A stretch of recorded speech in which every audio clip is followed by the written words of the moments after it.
Hello, and welcome to the 1840 podcast, where each month we explore a different topic balancing modern sensibilities with traditional sensitivities to give you new approaches to timeless Jewish ideas. I'm your host, David Bashevkin, and today we are listening to our voicemails that have been piling up, and it's time to dust off the old answering machine and respond to our listeners' inquiries. This podcast is part of a larger exploration of those big, juicy Jewish ideas. So be sure to check out 1840.org, where you can also find videos, articles, recommended readings, and weekly emails. So before we get to the actual voicemails, and we're going to listen to a whole bunch, I kind of wanted to say a word to our listeners. I'm always talking to our listeners. It's a weird preface, but sure. There's always a little bit of an insecurity that I have in being described as a podcast. It's not a term that really garners a lot of seriousness or respect, and I love the podcast jokes. There's a phenomenal Saturday Night Live sketch making fun of podcasts in general, which I really found absolutely hilarious. And essentially, what it's making fun of is that sometimes the only way you could get two people in a room to talk to one another is a podcast. So they have like a play podcast set for a father and son to actually talk to one another. The father-son relationship. It's one of the most important bonds in the world. But we all know talking to your son isn't always easy. What is that? Just one of my inventions. Sure.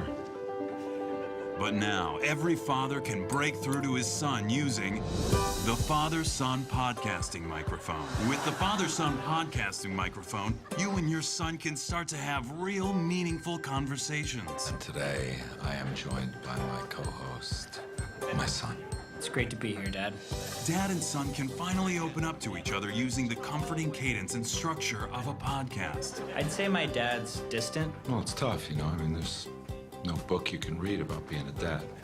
Actually, there are several.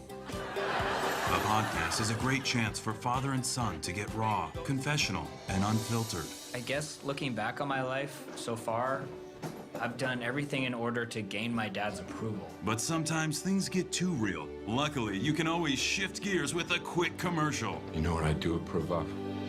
Squarespace. You want to make a beautiful website in no time? Squarespace has you covered. Choose from hundreds of stunning templates or start from scratch. And our listeners can get started for free with promo code SONLOVEDAD. Well, you nailed that, kiddo. With the Father-Son podcast, your conversations can be divided into easily digestible segments. Well, it turns out vasectomies don't always take. And that wraps up this week's edition of Family Secrets. Plus, there's an adjustable mic stand so that you can raise up the mic as your son becomes a man. 114 episodes later, and you're almost as tall as your old man. Well, I have been taking a little bit of HGH.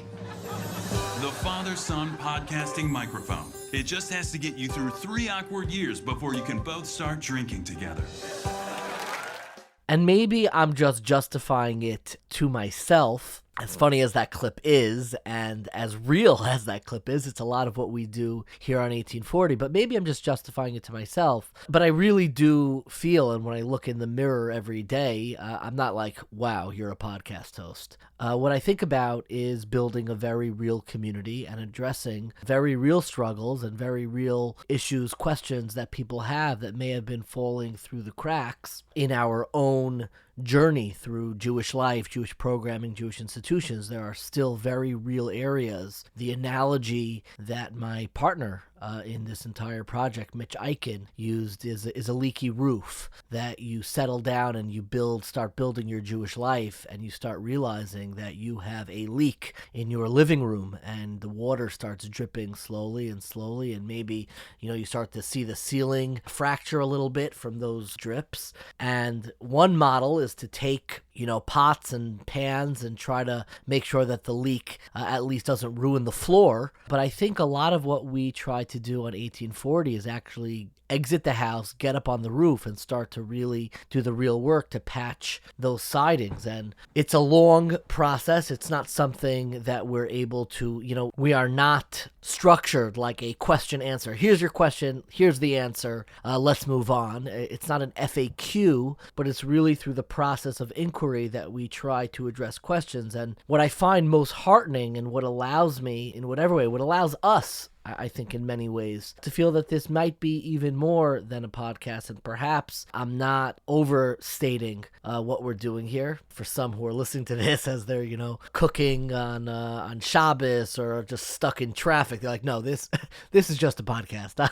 I'm stuck in traffic. You just continue, please entertain me, and just let's keep it going. And that's fine too, of course. We love those listeners as well. But I think for a lot of people, and certainly for myself, what allows me to feel that it's more than just a podcast, it's more than something that we listen to when we're stuck in traffic, but it's really trying to build a community, go out and fix our respective and collective leaky roofs in our own homes, in our own interiority, in our own personal lives. What allows me to feel that way, what convinces me that that may be the case, is the real people that I'm interacting with off the air. It is the emails, the messages, the voice notes, the people who are showing up, whether in my home, in my office, and reaching out to connect, whether it is phone calls that we are having to try to navigate and follow up from some of the issues that we surface, whether it's people reaching out initially and say, please cover this issue. I know our last topic on sexual abuse, which we just finished right now, began with such a phone call. And we get those phone calls, and my only regret, not my only regret, I'm basically a human body.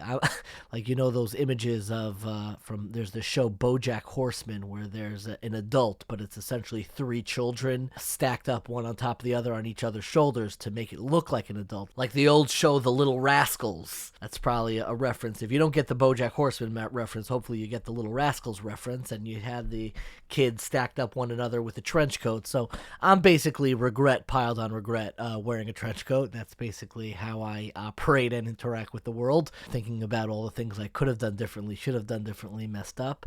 So it's not my only regret, but one of my many regrets is that I don't have more time to connect individually, that I'm not as quick and not as responsive as I could be, as I should be, because this project, 1840, is a privilege. It is a privilege that we began 2 years ago, that when I first started, I saw 1,000 doors for failure and maybe a handful of doors that would allow for its success. And the fact that we are even still around having these conversations, to me, is nothing short of a miracle, that if I don't take it as seriously, as responsibly, as the privilege that it is to enter and interact in people's lives, then what are we doing here? That's the very mission and purpose of everything that we're doing. So it really is a privilege to enter, interact, and engage with people's lives. That's something that it's moving for me to even talk about, and it's something that I take quite seriously. It's a real responsibility, but more than anything else, it's a privilege. So thank you all. For those who are listening, and for those who it's just a podcast, relax yourself. I'm stuck in traffic. I'm cooking. I'm doing whatever stuff around the house, and this is just what happens to be on. We love you too, and we thank you. But really, to everyone who is engaging, and it's more than that, who's reaching out with an email, who is reaching out with a voice note, who is following up and seeing, is there a time that we can get together? Is there a time that we connect? It means the world to me. It is something that I find so deeply moving, and I cannot thank you enough. And I'm sorry, and I need to say this, and I'm sorry that I'm not faster in my responses, that sometimes I miss an email. I have missed emails, and somebody follows up and say, hey, can you get back to me? Can you respond? I'm unable to do it all the time, but I do my very, very best, because this is a privilege and pleasure like nothing that I could have imagined, and we shouldn't be here. We shouldn't be having these conversations. This should have ended after the first month when we first dropped, and people were like, okay, we'll see. And we're still here over 2 years later, and that is something that I will never, ever, ever take for granted. So thank you all, and let's jump into some of the voicemails that we have been receiving. Just once again, the voicemails, the number for our voicemail is 917-720-5629. Once again, that's 917-720-5629. You can leave a voicemail anonymously. You can leave a voicemail with your name. Please let us know which is which, because we don't ever want to play something where it's like, hey, I did not want that played. So just specify whether or not you feel comfortable having it on the air. But I think sharing these voicemails and our responses and our thoughts and reacting to them really creates that feeling that it's more than just a podcast. It's a community. It's something that we're all doing collectively in our own rowboats. But when we listen to a voicemail, like the quote that I use so often and that moves me every time I think about it, and since I read it from Irvin Yalom, even though you're alone in your boat, it's always comforting to see the lights of the other boats bobbing nearby. That's a quote from Irvin Yalom in his introduction to Love's Executioner, one of the most formative introductions I've ever read. I specify the introduction because I one time recommended the entire book, and I'll be honest with you, there's a lot of weird stuff and some upsetting stuff in the entirety of the book, but the introduction to that book is absolutely essential, and that is something that he mentions there in his introduction, where he talks about the 4 principles of being successful in therapy, being successful in your own self-inquiry and journey. He's talking about in the framework of therapy, and one of the things that he mentions there, a quote that I think about all the time, even though you're alone in your boat, it's always comforting to see the lights of the other boats bobbing nearby. So that's a little bit of what we're going to do today, listening to some of these voicemails and seeing the lights of the other boats bobbing nearby. What are the questions, feedback, criticism, inquiries that people have had over the past few months since we did this last? And we try to intersperse these in between, do it with more frequency, but we do listen to every single one. And please, please, please don't hesitate. Once again, the number is 917-720-5629, and let's listen to some of our listener feedback. And thank you again to our 1840 community for reaching out, staying in touch, and building these connections. Hi, this is actually so strange that I'm actually calling and leaving this message, but I actually just listened to a podcast of yours and it touched me, and I kind of wanted to reach out and see if you have any more information on something that you touched on briefly, and if maybe you could direct me in that area. I'm referring to the podcast you did with Alex Edelman. I actually just listened to it. I've been going through some of your podcasts and they're excellent. I'm really enjoying them.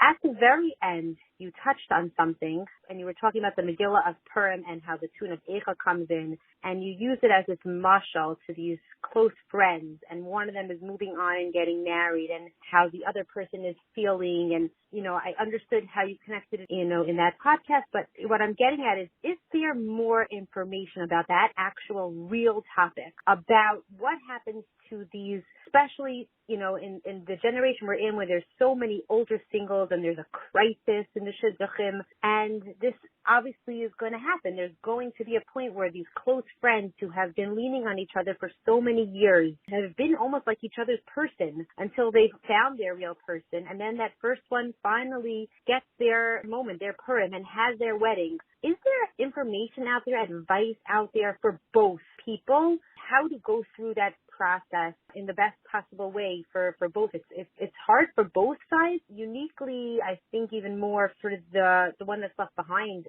so to speak. How can they, celebrate the other person's simcha while having that pain of losing their person? And how do they keep their head up and hope that Purim is coming to them? And also, how can the one who is getting married maybe be more sensitive?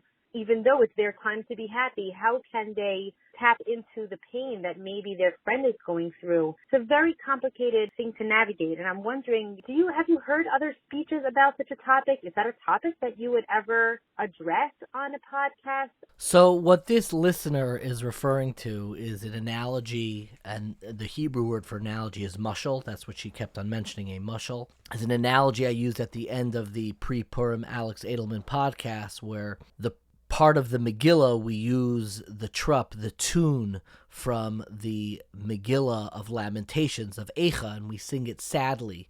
And what I imagined this as was 2 friends who were, dating together and, going on that journey together, and one of them gets married first, and the other one, is sitting kind of alone at that first friend's wedding by themselves, an experience that I have had many, many times as that lone person. I remember that, which is why the imagery worked for me, and something that I always mention and think about in the Megillah.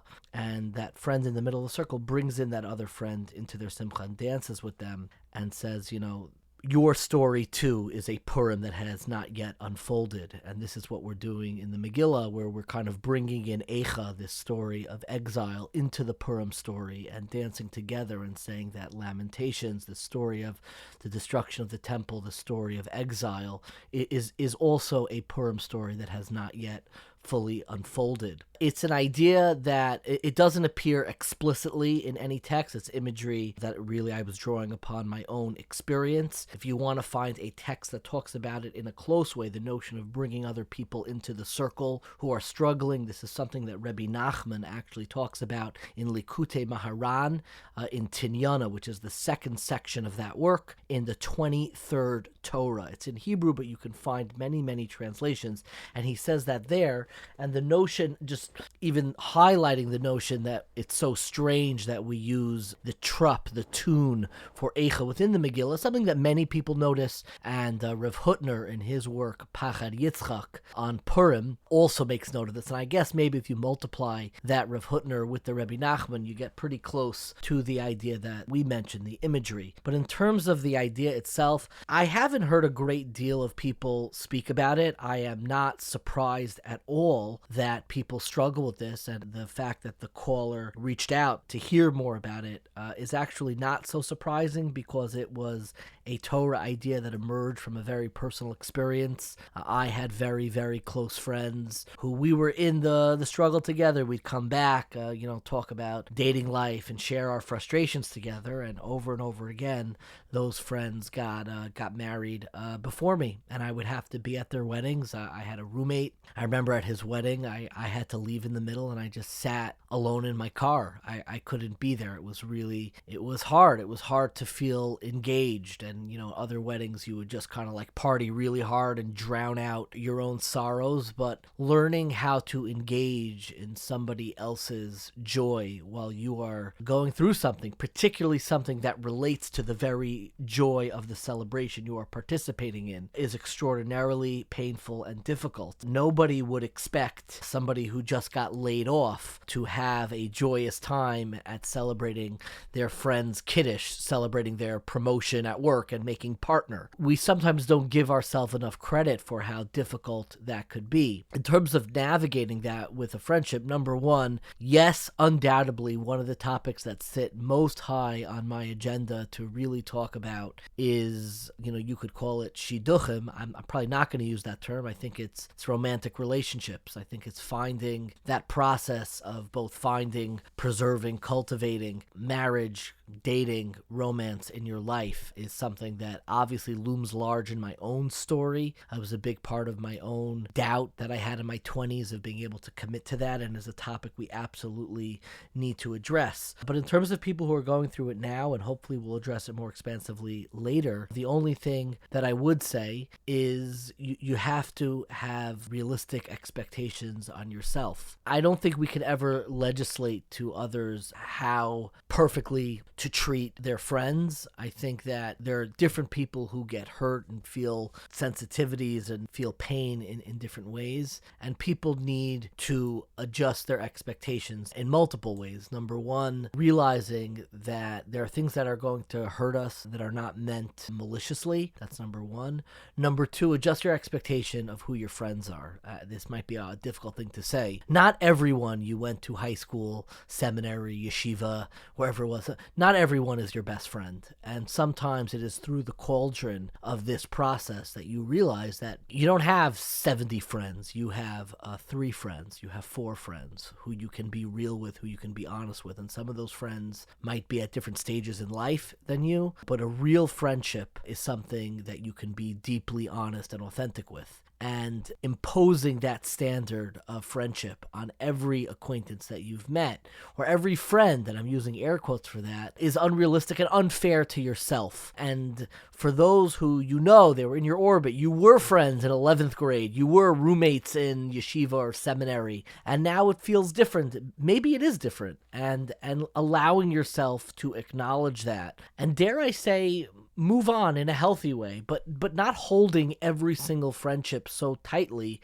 is actually, I think, can be something healthy. Finally, I think the most important thing with this is making sure that you and your life are not diminished to this one situation, this one area that is lacking in your life. And it's that final point of advice that I would give to the friend who has moved on, so to speak, the Purim story that has completely unfolded. That when you talk to people who are yet unfolding, you have to find things to talk about other than how's dating going, how's this one area of your life that you are struggling with. A friendship should not be diminished to one area of struggle. Dare I say that was somewhat suspect on the quality of the friendship itself. If the only thing that you're bonding over is dating, that's obviously something that unites you. It could be something that deepens the friendship, but it has to be more than that. And when you reach out to friends, you need to make sure that you are not diminishing them. You have to give them the space to allow them to talk about it, but that's, of course, their choice. At the same time, I think a lot of people who have fully unfolded get held to an extraordinarily high standard. We don't need to feel guilty, God forbid, for being able to, I'm saying this very carefully because,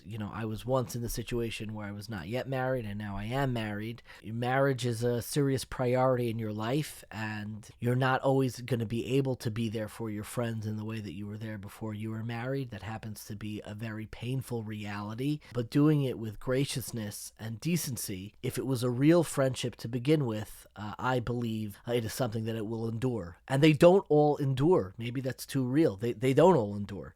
And I think learning that part of this process is figuring out not who's your friend and who's not. It's not a binary. You're not like casting people aside, but seeing the depth and the quality of the relationships that survive particular situations, whether it was we were, going through the same dating situation, the same professional situation, we were roommates together, we were in the same high school. There is a filtering out of life that allows you to realize what united you with those original friendships. It was more than just being in the same situation, the same location. And that is a part of that process. But of course, I'm only going over this fairly quickly. I hope to explore this much more in depth when we deal with this topic in a series on romantic relationships, dating, marriage, and all of those things. Let's listen to one other voicemail. Not one other. Let's listen to the next voicemail that we have. Hi, this is Daniel Hagler, long-time listener, first-time caller. I was recently listening to your recent podcast about your relationship with halacha, and really like the podcast, and I like all the work you're doing, but I do have a criticism about the use of the sorites paradox here. And I think it's limiting with respect to halacha, because the sorites paradox says that, you can't tell exactly which grain is the critical grain that's going to distinguish, a hump from a not a hump, right? But, certainly it's not the first grain. Certainly it's not the second grain. Still certainly a lump or a hump, throughout. And the approach to halacha, I think, misses something because, Pirkei Avot goes, Pirkei Avot, Parak 2, that talks about how, you have to pay attention to a great halacha as well as a small mitzvah, because you don't know which one is the, what the value for any one is. And I think a better metaphor here would be something like a bundle of sticks, or a take-up sticks, where any given stick, you don't know how they're structured, which one's laying on top of the other, and any one stick you remove could potentially disrupt the entire pile. And I think that's a better metaphor for halacha, where, it's not like, certainly not the first stick you take out, like with, sorites paradox. You take out any one grain of sand, you can throw it away. You can throw away the first grains of sand, and there's you still have a lump there, still a lump. But if you take away one critical stick, in a pile of sticks, that might be the critical one. You may not know it's the critical one, but you take it out. Even the first one you take out, it might be the critical one that ruins the entire pile of what had been built upon it. So, like I said, I love your work, but I think this metaphor leaves a little something to be desired. So this was a voicemail from Daniel Hagler. Daniel Hagler. He did me dirty. No, it's an excellent follow-up, for our listeners. I live next door to the caller. He is a neighbor of mine. He is a long-time listener, first-time caller, but I literally speak to him multiple times every every single week. So that was very charming that he called up and left a voicemail. He happens to be one of the most profound religious thinkers that I know. He is an emergency room trauma surgeon. I hope I got that correct. And he's one of my absolutely closest friends. Some of you may know him on some of the Facebook groups that he does post and interact with. He's a big poster and moderator in the From OTD Dialogue group, in the Respectfully Debating Judaism group, in the Inspired Emunah group. One of really the most thoughtful voices I have ever found on a contemporary religious life. And I hope, honestly, I've mentioned him 100 times to actually get him on the podcast. I guess this is a first pinky toe step. And his basic idea is taking issue with my use of sorites paradox, which I'm never sure that I'm pronouncing correctly, which is a paradox I use to explain halacha that basically says if a heap is reduced by a single grain at a time, the question is, at what exact point does it cease to be considered a heap? If you take one grain of sand out of the heap, it's still a grain of sand. And I use this to explain how sometimes in halachic thinking, we look at some of the, not just stringencies, but the kind of extraneous details and what role they play in preserving the overall experience. Let's say I'm not so careful about the way I make tea on Shabbos. I'll still have Shabbos, and you slowly can chip away, and you don't know when, if ever, the very experience of Shabbos itself or any religious experience can ultimately be diminished at its core. And I think he is rightful in taking point with this and in kind of pointing out that it's not a perfect analogy. The pickup sticks analogy is something that maybe resonates a little bit. You don't know what each grain of sand is connected to. If you pick up one grain of sand from a lump, you know you could be absolutely certain that first grain is serving no purpose, as opposed to when it comes to halacha, some of those extraneous details may look like a grain of sand, but little do you know, do serve a much larger purpose in preserving the overall religious experience. I think what I meant it at is that for many of us who have, whether it was a struggle with halacha or something that you discarded, and then, you said, hey, I still have this lump of religious experience here. How come my Rebbe told me I can't do any of this? I think that is a fallacy. Whether you want to use the analogy of pickup sticks or a grain of sand, I think it is important not to hold up one individual religious practice, whether it's a stringency or a leniency or something you do, and say, hey, if I could still feel Shabbos, if I could still pray, if I could still have a religious experience without this, it must be that this is useless and throw it to the side. That is not a healthy way of thinking about any experience, certainly not a religious experience, and the way that halacha as a system preserves it. So I accept what he is saying. Whether or not you want to use the analogy of sorites paradox, which uses a heap of sand, or the pickup sticks, maybe a little bit of both, where the sands are maybe interconnected. But that was the basic point that I was trying to mention, and I will make sure the next time I see Daniel Hagler, which will be in just a few hours, I will thank him and also tease him for sending in this voice note. Let's go to our next listener. Hey, David and the rest of the team in 1840. It's Shmuel Lesher calling. I really appreciated your previous episode, listener questions, where you particularly addressed the issue of the day schools and playing that message from an educator where there's not one day that she doesn't regret going into education. And I think, David, you spoke appropriately, forcefully, that this is an issue that really needs to be addressed. I myself in rabbinics, and my wife went to Jewish education, and I think it's very important that, as you mentioned, that educators, especially young ones, don't feel they have any regrets going into this field. I want to just add to the discussion a quote from Rabbi Yisrael Kamenetsky, who wrote in the previous Jewish Action Winter 2021, The View from the Pew, and I think this quotation speaks for itself. Rabbi Kamenetsky is the Rosh Yeshiva, the Menahel of DRS in the 5 towns, and I think that these words, written in one of the most prominent Orthodox publications in America, it speaks for itself. So this is Rabbi Kamenetsky's words at the end of his article. Quote, while, as mentioned above, schools are far better supported today than they were 50 years ago, it is still not possible to make a living wage as a Rebbe or teacher in 90% of our modern Orthodox high schools. Due to this, as well as the other factors, fewer and fewer of our best and brightest are entering the field of Jewish education. At our yeshiva, referring to DRS, 10 years ago, we would get 70 candidates for one open position. This year, we had 4. I think that the quote speaks for itself, and it is an important thing to address, as Rabbi Weider and Ari Bergman pointed out. I think it needs to go far beyond just the confines of one particular school or one particular age bracket. And I believe it's an important issue that I imagine will be addressed at the next treatment of the tuition issue and the school issue in general. Shmuel Lesher is a dear friend. He serves as a rabbi, a young rabbi in Toronto, a super thoughtful person who I know personally, and I really appreciate this message because it quotes my Rebbe about what it is like being a Rebbe, and that is Rabbi Yisrael Kamenetsky, who stands on my Mount Rushmore of who inspired me to enter the line of work that I am in, and it really highlights this notion of what have we built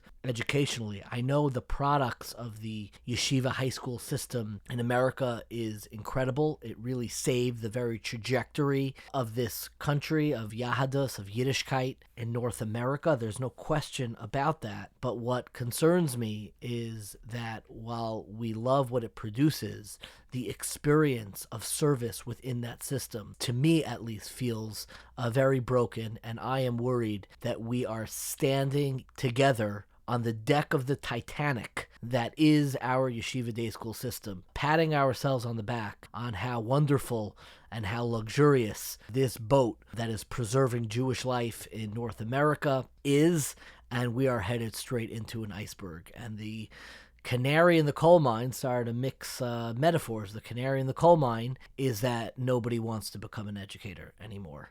It is really difficult, and what Rabbi Kamenetsky said, he runs DRS. 10 years ago, he had 70 or 90, I forgot what it says on the voice mode, dozens of applications, and the last open position, they had 4. And to me, if that is not sending us a message that something is broken, that people do not want to participate in service in this system, that is very frightening. You can analyze that in different ways. You can present different solutions, and I hope that we'll be able to do a separate series on the tuition crisis itself. We spoke about this originally as a subset in our discussion on wealth, but I am very worried that for as luxurious and incredible as this edifice, which is our yeshiva day school system in North America that we have built, I have become increasingly concerned that we are on the deck of the Titanic and we are about to head into an iceberg.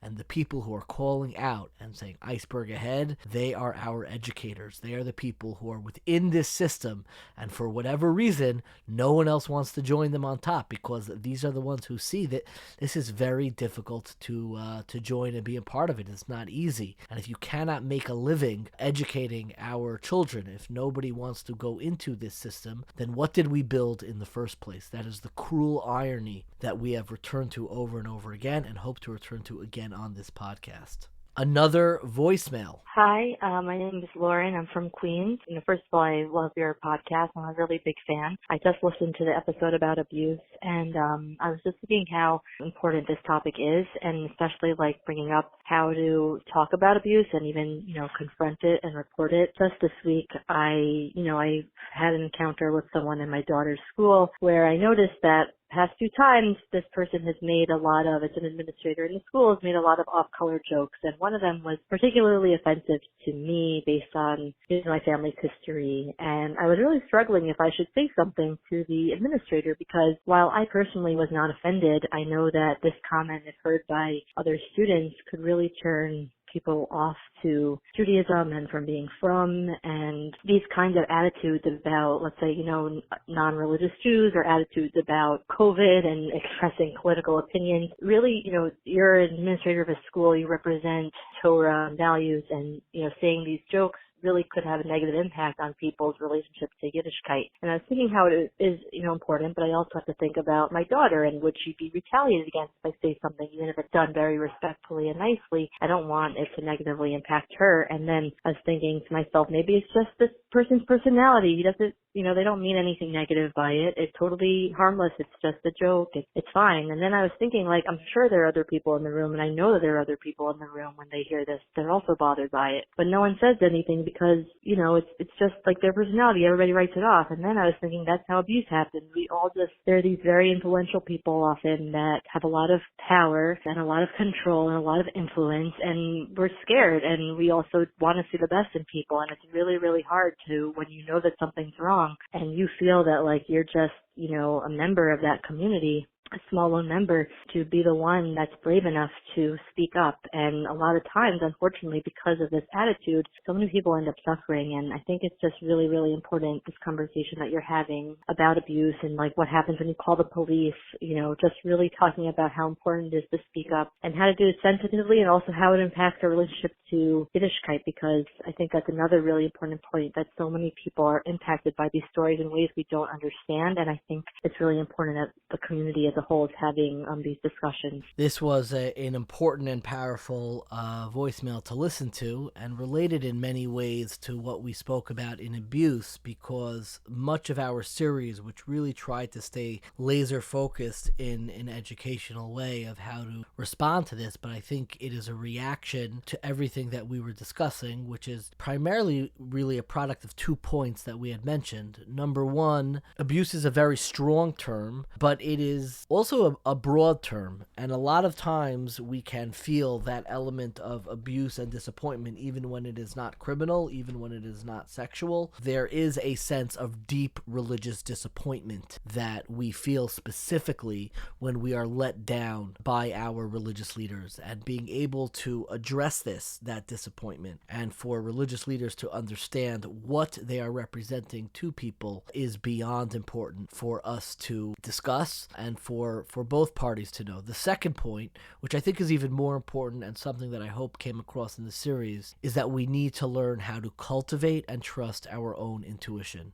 If you hear something, even from someone who we are meant to revere, and reverence is an important quality in the Jewish community and frankly in any community, but even if you hear something from somebody who you have been taught to revere that offends your deep intuitions and sensibilities of what is the proper thing, learn to cultivate and trust a healthy intuition and learn to speak up when it is offended. Don't dismiss it, don't bury it, notice it, acknowledge it, and make sure you have the correct response to it. It is our first line of defense in how we prevent unhealthy relationships from metastasizing in our communities. It is our first line of defense from how we prevent unhealthy personalities from growing within our communities, and we should not be afraid to trust our intuition, even when it stands in the face of a very holy and healthy reverence that we may be cultivating for religious leadership because of their responsibility. But don't ever allow that to undermine or erode your basic intuition of what is sensible, what is decent, and what is right. We're going to go now to the next voicemail. Hey, 1848, it's Ruben Bashevkin. Just to tell you a great 1840 experience we had last night. We were listening to Rabbi Leibowitz in the car, the Rabbi Leibowitz edition of 1840, and myself, my wife, and our 13-year-old and our 15-year-old. And we had a whole discussion, stopping the podcast a couple of times in the middle as we discussed the point that was brought up. So, Yeshikar, you inspired a lot of discussion, and we had a great 1840 experience on the way out to visit my parents. Thank you. Also, Rav Rimon's Svarim are available now in English. My favorite currently is the Rav Rimon Bencher, which is goody, and was able to find it. He used Svarim group on Facebook with insights about the songs and all types of halachos about benching and kiddush. And it's really, really fantastic stuff, and I'm sure they're coming out with more. Hopo as well, 1840 crew. Again. Ruvain Boshnak, wow, that was really nice to hear. Somebody who I know personally, very kind of him to leave a voice note, and there is no greater joy than to provoke conversation with real people, whether it's in the car, in your home, wherever it is. There is no greater joy than that. Our work is not done when you finish at the end, and I, try to give you a little bit of Jewish guilt, beg you for a little bit of money, and remind you to stay curious. That is not the end of our work. That is really the beginning, and it is afterwards in the conversations that ensue within our community that mean the most to me. So thank you so much, Ruvain, for reaching out. Our next voicemail. Hi, how are you? Amazing team of 1840. It's Simcha Herman. I might sound a little verklempt, I think is the word from Saturday Night Live. Wow,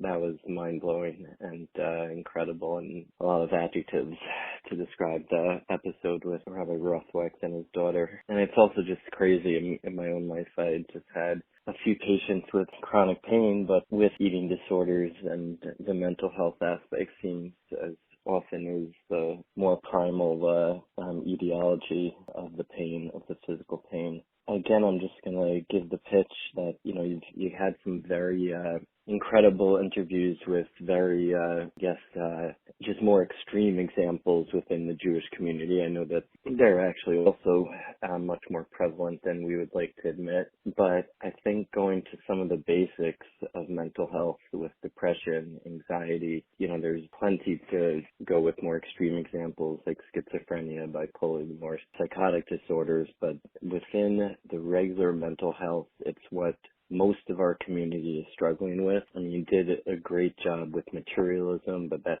so much factors into the mental health space and what it is we are trying to do in this world, what our focus is, what we pay attention to, but really to have on some people who have gone through very significant, more of the bread and butter mental health. I really implore you. I think it's so important. I just, my own community, as I do more within the mental health space in my practice, I just have more and more people coming over to me, and it's so overwhelming. And what each family is going through, what each individual is going through, and there's so much mental health that needs to come out of the closet a little bit more. And we're so much better than we were in the past, but we can be even so much better. A really beautiful voice note, and thank you, Simcha Herman, for reaching out with that. Undoubtedly, again, there are so many topics that I hope to get to, but over and over again, we have heard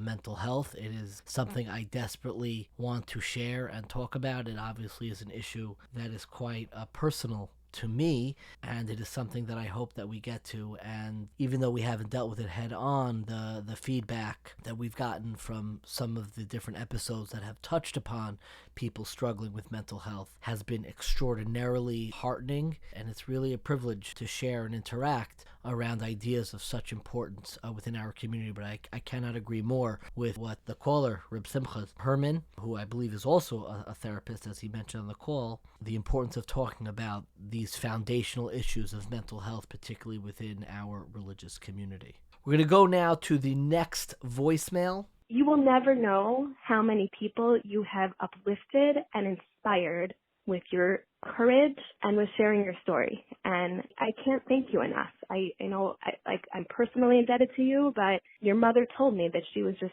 flooded and continues to be inundated with phone calls, with texts, with messages since that episode aired. And I feel like I almost need to ask your whole family from Mechila to bombard them on a week before Pesach. But you guys really, you're amazing. You're amazing. And Tzipora, you are amazing, and I can't thank you enough. We heard so much feedback from this episode with Rabbi Rothwax and his daughter Tzipora Rothwax, really heroes in all of this.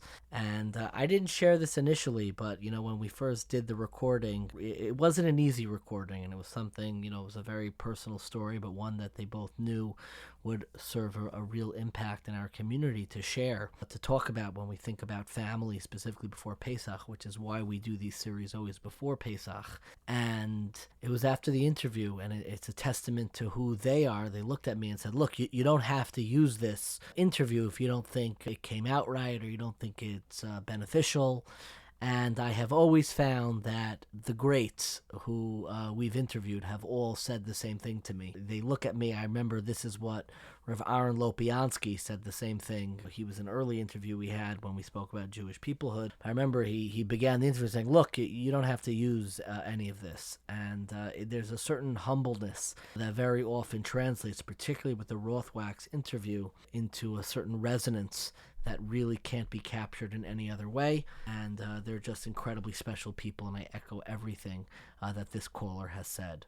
Let's go to our next listener. Hello, Rav David. This is Mel Barinholt. I am once again calling from Blue Mountain Ski Slope. I was skiing for the last 3 hours, and I'm mentioning that because it's relevant, because I ski alone, and while I ski, I listen to podcasts. And that is one time when it is a big advantage to me that your podcasts are as long as they are, because I can just get one started and I don't have to worry about switching over to another podcast when it ends. So I listened to 2 entire podcasts while I was skiing. The one with Rabbi Aryeh Leibowitz, who is fantastic. I will mention that his father-in-law, Billy Gewirtz, lives 2 homes away from me, and I have a lot to say about Rabbi Leibowitz, but I will not go into it now. I listen to his Daf Yomi Shir every day. I listen to his 10-minute Halacha podcast. He's amazing. The second one I listened to was Tamara, whose name the rest of the name I don't remember, Tamara Marcel something, and she is amazing. She is so impressive, so brilliant, and so thoughtful, and she expresses things in such a beautiful way. I was a little disturbed by your question that you would think that knowing about the development of halacha would affect halachic practice. That might be true if you were talking about the Second Temple period or early Christian period. In the medieval period, obviously things develop, and it's not at all, doesn't remove or impinge on the majesty of halacha at all. So, she didn't accept your premise, and I salute her for that. I want to make one linguistic comment. Those are things I like to do. And I want to teach you something that I taught to Benny Lau. He was one of 2 guides on a trip I took to the Carpathians several years ago. And he would often talk. He was more of a talking sessions than guiding. We had another guy who was the main guide, but I taught him that the singular of responsa is responsum. And you kept referring to a singular responsum as a responsa. And Tamara herself said responsum, but I doubt that you picked up on it. So I taught that to Benny Lau. He asked me if I was sure, and I said I was. And in the middle of the trip, he switched over to saying responsum. And one of the things I mentioned to him, and this is relevant, you made a similar mistake when you were talking to Rabbi Leibowitz. You said, what are the different curriculums for rabbis? And the plural of curriculum is curricula. Curricula, curriculum. Responsa, responsum. There is no one I love hearing from more than Mel Barinholtz. His son lives in my community, and he very often comes to my classes. And our running joke is his very nitpicky corrections in everything that I do. He does it with great charm. I hope he is in on the joke because I love teasing him for it. And I know any time that I mispronounce or incorrectly pronounce, or I'm in doubt about how I am going to pronounce a word, I know Mel Barinholtz will rise to the occasion and either point out the mistake or clear the path. And he did so in this voicemail, the difference between responsa and responsum, the singular and plural, and curricula as the proper plural for curriculum. It is not curriculums, and I do appreciate it. He definitely doesn't miss a beat, though he did miss the name of the interviewee that we had, who was absolutely phenomenal in the Halacha series, aside obviously from Rabbi Leibowitz, who was unbelievable. And I'll just mention, I don't think I mentioned this before, I want to say something about why Rabbi Leibowitz is unbelievable. This was the second time that I interviewed Rabbi Leibowitz for 1840. I had interviewed him once before. We both had mixed feelings about how the interview came out. This was many, many months ago, and I didn't end up going forward with a series on halacha because I wanted to first secure Dr. Chaim Soloveitchik, and I didn't do anything with it. I took an hour of his time with an interview that just now sits in my recorder somewhere, and when I reached out a second time, he was so incredibly gracious, and that thoughtfulness, after essentially wasting his time, is not something that I take for granted and is a testament to his character. But the other person who we had on that series, who we heard a tremendous amount of feedback from, because she is not yet world famous, though I am absolutely certain she very shortly will be, and that is Tamara Morsel Eisenberg, who is an emerging star in the academic world in the study of halacha. I appreciate Mel's point that the history of halacha is not going to make anybody question the depth and beauty of halacha. That question was a little bit of a straw man, where I wanted her to weigh in on how beautiful it can be, though he himself included a caveat, one that I hope to address on this series that we actually recently received an absolutely beautiful email about, which is the early development of halacha, that early Judaism, ancient Judaism, that Second Temple period of Judaism, different people call that period different names. That is a major area, one that is, I think, far more difficult to navigate than the medieval period, but one that I absolutely feel that we should navigate because it bothers many people on how, Judaism as we know it came to be, and it is something that I hope to get to very shortly. So thank you again, Mel, for reaching out. Our next voicemail. Hi, I'm a huge fan of the podcast. Thank you for all the work you do. It's really changed my life and my connection to Judaism. So I am a man who grew up modern Orthodox. I went to a pluralistic day school, though, and I am going to get married in May, and my fiance grew up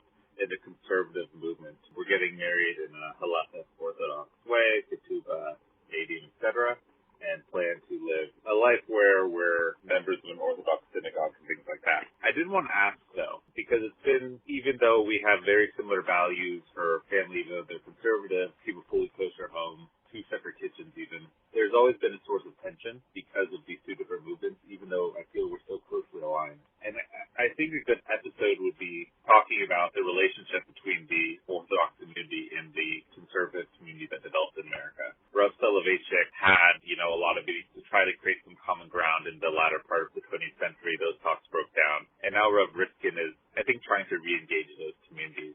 So I think it'd be really interesting to, instead of kind of keeping ourselves in the Orthodox bubble, see how our community has interacted and what our thoughts are in interacting with the conservative movement. I absolutely love this voicemail because it talks about 2 topics that I find absolutely fascinating. One is, it's not quite intergenerational divergence, which is difference between parents and children, but intragenerational divergence, where within the same generation and the same relationship and the same family, whether it's siblings or spouses, there are very real lingering differences in maybe your religious upbringing and religious practice. And I hope to talk about that. The second topic that I do talk about in my Jewish public policy course a great deal, but have not yet addressed on 1840. I'm waiting for 2 things, which I'll tell you in a moment, and that is the topic of denominations, our relationship with other denominations, the history of how these denominational structures have evolved. I'm waiting for really 2 things on this. One is I think I need a little bit more capital with our listeners and with Jewish institutions that I don't get my head chopped off. That's happened before on 1840. I don't think my views on this are absolutely radical, but they are different than a lot of the mainstream. I have relationships with people from across denominational spectrums. It's a point of pride to me that we are able to engage on 1840 with people from different denominational backgrounds, people who identify with different denominations. I think that's a good thing. But I do think that in America now, we have entered a sort of Orthodox bubble of sorts within the Orthodox community where our engagement and even basic understanding of how we got to this point and the differences is almost been entirely lost. In some ways, that is a measure of strength of how the Orthodox community has resuscitated itself and really built a great deal of cultural and educational capital within our community. There were many decades in early American Jewish history where we were either on the verge of disappearance or playing defense against the other denominations that felt much more powerful. But I think the ties have very much changed in the level of engagement and depth of identification within the Orthodox community vis-a-vis other denominations. And I think that change merits revisiting how we relate to one another, how this came to be, and how we continue to identify with each other. I hope one day I have the courage to do this. It is on my agenda. I wouldn't say it's number 1 on my agenda because I'm a little bit of a wimp, quite honestly. And I want to say something real and authentic and substantive about it that will not get me absolutely destroyed. But it is something that is very much on my agenda. And I do think it's an important topic, more important than I think anybody in any individual denomination gives credit for. It is an important topic to revisit, perhaps in the lens of Jewish peoplehood. And we do it in some ways within the intergenerational divergence, whether it was with the Yaffe family or the Frisch family, people from different denominations discussing that underlying familial connection that we still have. But what I'm describing is a much deeper dive in how did this come to be and where do we go forward from here. And it is an important topic, and I'm so appreciative for this caller for reaching out and for surfacing that. And either a belated or still early mazel tov on your marriage. You'd be surprised how many people reach out who are contending with this issue, who are beginning relationships where religiously the identity is not exactly on the same step. The upbringing was a little bit different. And I think that there's something very beautiful in venturing and building a relationship even through that difference. So really a belated or early mazel tov. I don't know the caller personally, but this journey should be with a great deal of joy and meaning, and to build a bias neman b'Yisrael, a faithful and holy home within the Jewish people.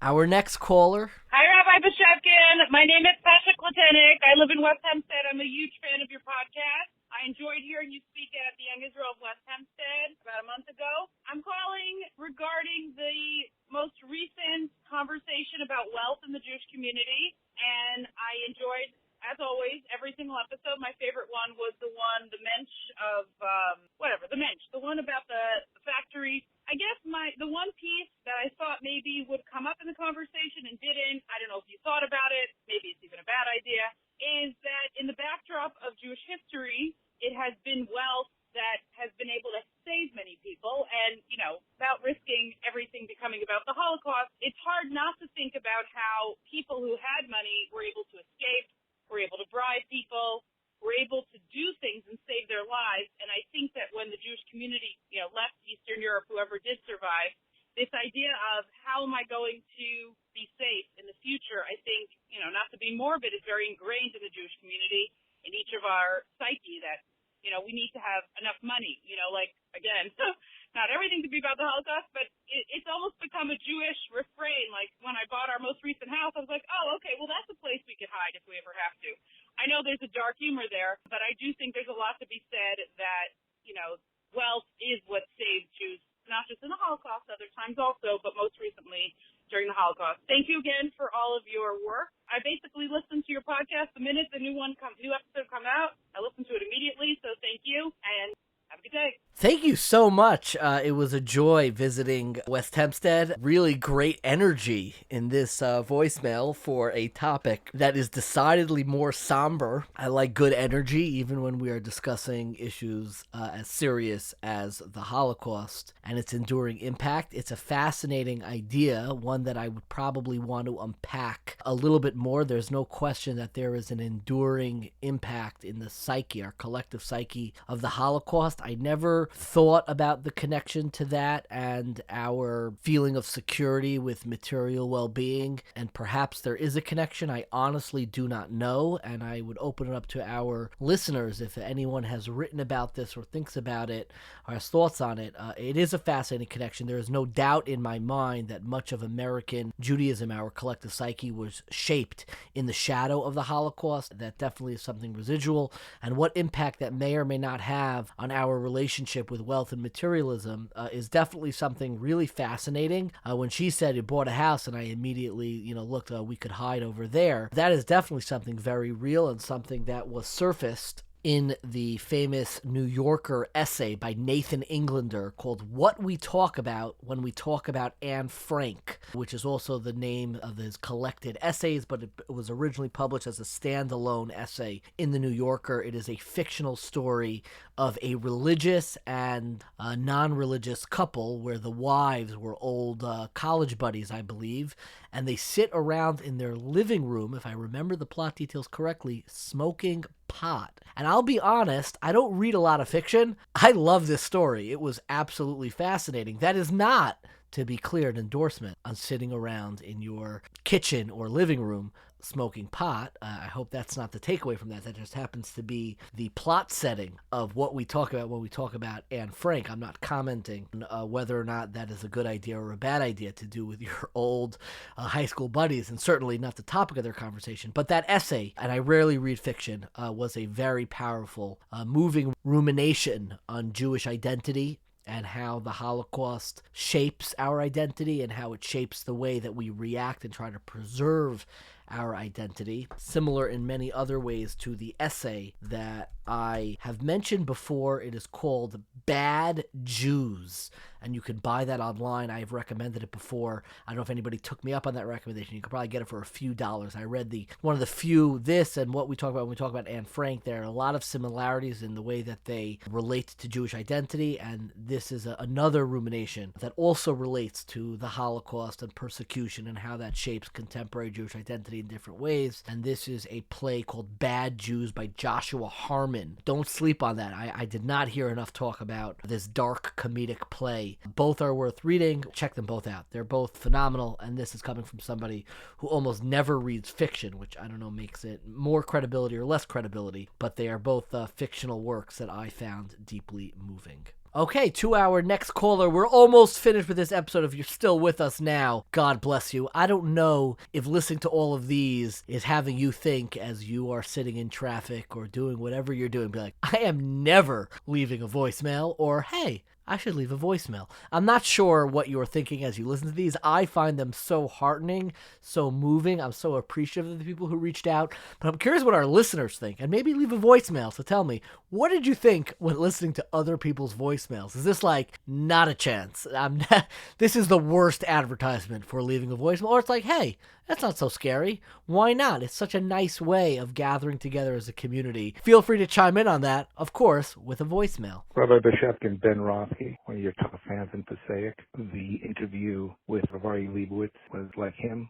Quite amazing. You know, he mentioned OCD, just a small OCD point on the bio on the 1840 site. The last sentence is, he briefly taught at Landers College for Men. That's a common mistake people make in the frum world. It's Lander College for Men or Lander College for Women. It's not Landers College.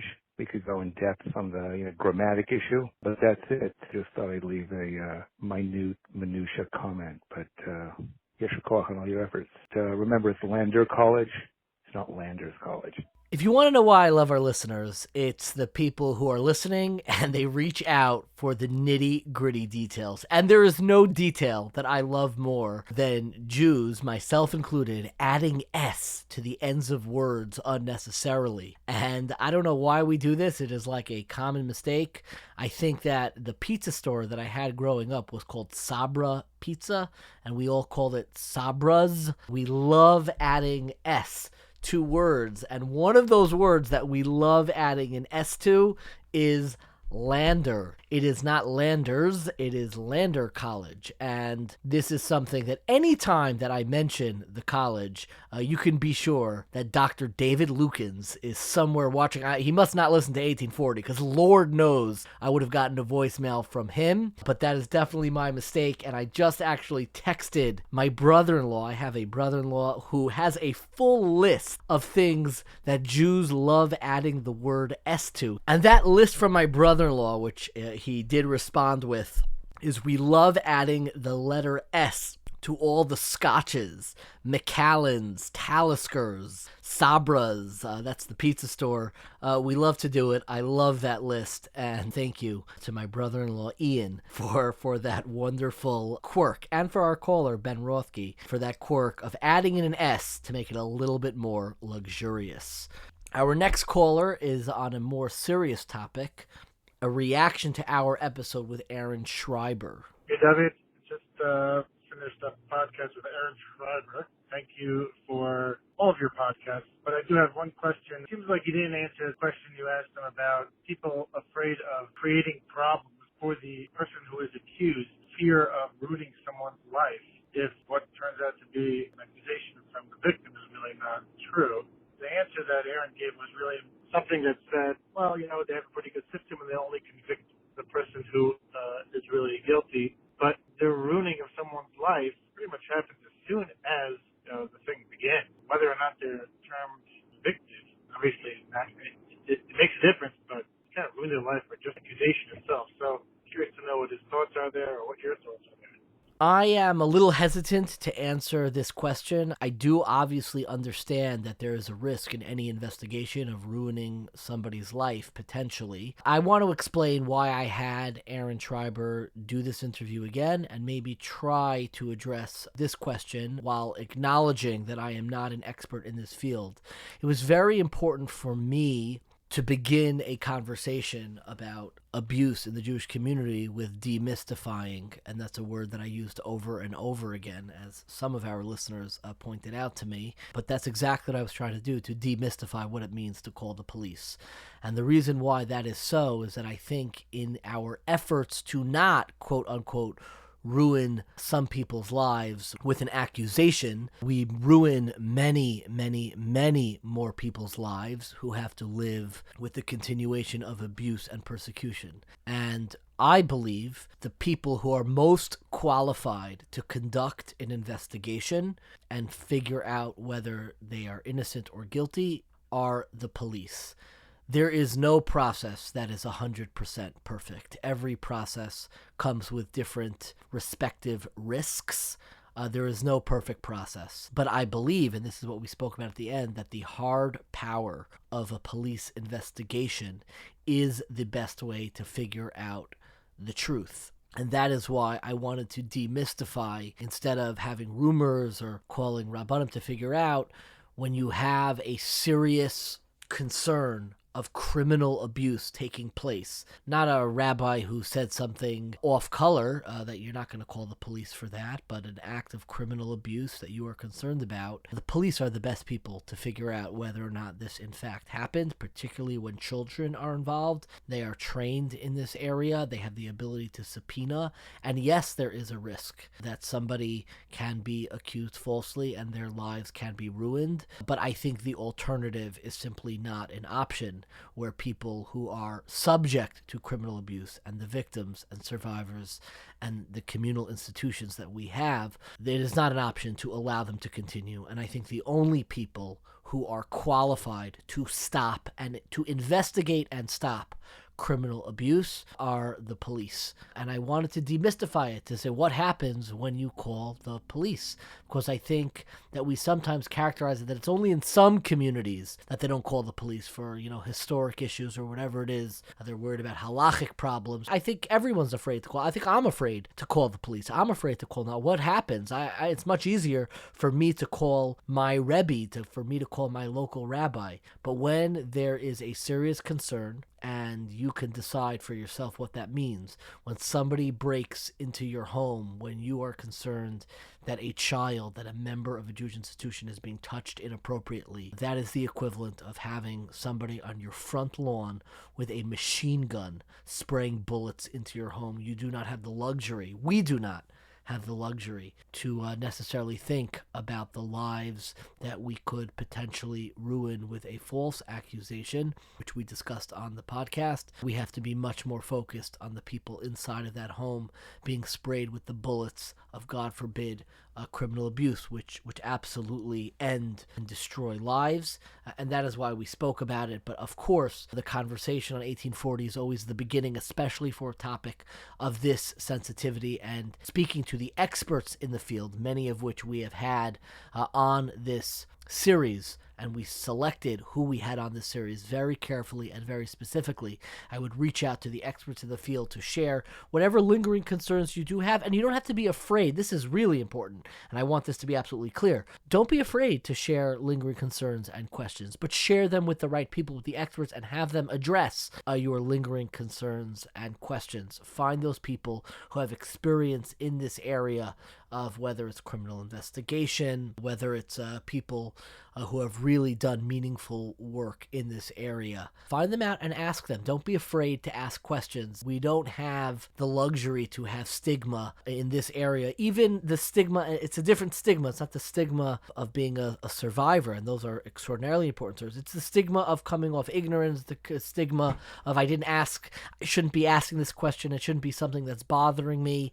Ask, find somebody to help you figure out the way to properly respond to this. So God forbid, if you are ever in a position to make a phone call like that, you have the confidence and certainty to do it. and to root out all of that ugliness in our community and ensure that our institutions, our children are all safe. So thank you so much for calling. Truly, truly, these are important questions and we shouldn't be embarrassed to ask such questions. Our final voicemail, if you've been on with us until now, thank you so much. And again, don't be shy. Leave us a voicemail. Again, I don't know how you feel after listening to all of these, but I absolutely enjoyed it. It is such a pleasure and privilege. Again, that number to leave a voicemail, 917-720-5629.